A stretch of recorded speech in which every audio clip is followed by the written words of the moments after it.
Let's start early Tuesday. Maccabi Haifa 2-0 winners over Juventus. American Josh Cohen started in goal for Maccabi Haifa. He got the shutout, made a couple of really nice saves.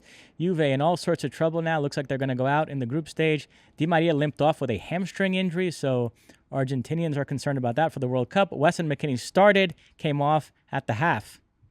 Yeah, it was not a good outing, obviously, for Juventus, not a good outing for Weston McKennie. He's kind of yo-yoing now when we see him at different times, which is not great, but he is playing. And keep in mind, he's spent a lot of this year coming off of those injuries, but you need him to kind of start coming into form, as they say. However, he's playing on a mediocre Juventus team right now. And that's not to take anything away from what Maccabi Haifa did. Congratulations to them. It was comprehensive and it was well-deserved. And it's on the back also of, from an American perspective, Josh Cohen having a really, really good game, making the saves that he needed to and making us proud in terms of the goalkeeping. Somebody asked me today on the flight over, somebody sent me a tweet saying, should Josh Cohen be considered for the national team?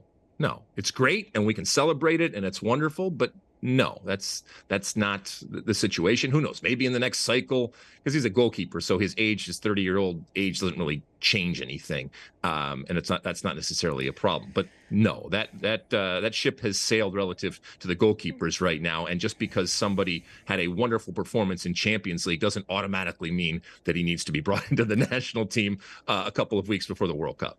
I read an article in an Italian newspaper, La Repubblica, which said that the Juve dressing room is divided right now. There's a pro-Allegri faction and an anti-Allegri faction.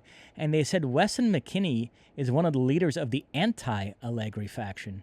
And that shocked me because I think Allegri's been pretty good to him. Frankly, he's gotten more playing time this season than I think his form warranted. What do you make of that? Yeah, I mean, But Weston's a smart guy, and while he's young, he's been around enough to understand and calculate in this case, it would be the locker room dynamic.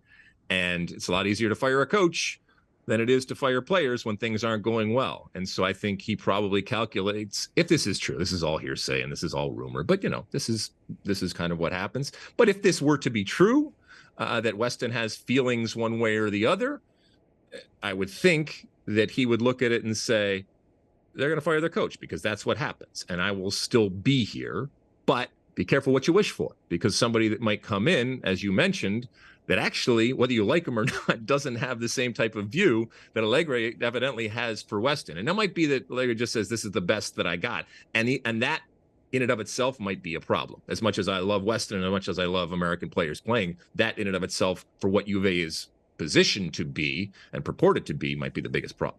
You like that clip? Well, my State of the Union podcast drops every week. Subscribe now on Apple Podcasts, Spotify, or wherever you get your podcasts.